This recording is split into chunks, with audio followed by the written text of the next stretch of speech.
آی آدم ها که بر ساحل نشسته شاد و خندانید،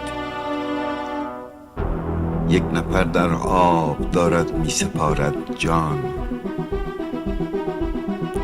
یک نفر دارد که دست و پای دایم میزند روی این دریای تند و تیره و سنگین که میدانید. آن زمان که مست هستید از خیال دست یابیدن به دشمن، آن زمان که پیش خود بیهوده پندارید که گرفتستید دست ناتوانی را تا توانایی بهتر را پدیدارید، آن زمان که تنگ میبندید بر کمرهاتان کمربند، در چه هنگامی بگویم من یک نفر در آب دارد میکند بیهوده جان قربان.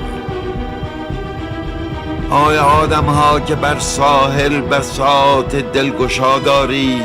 نان به سفره جامتان بر تن،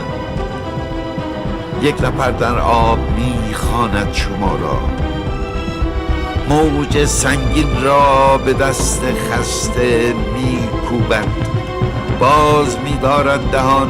با چشم از وحشت دریده، سایه هاتان را ز راه دور دیده، آب را بلعیده در گود کبود و هر زمان بیتابیش افزون می‌کند زین آبها بیرون،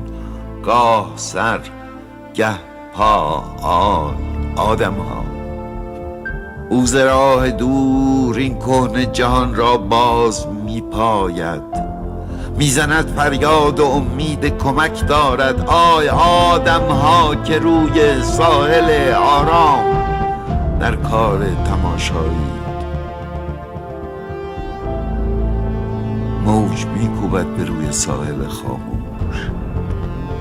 پخش میگردد چنان مستی به جای افتاده، پس مدهوش میرود نعره زنان وین باند باز از دور می آید. آی آدم ها و صدای باد هر دم دلگزاتر، در صدای باد بانگ او رهاتر، از میان آبهای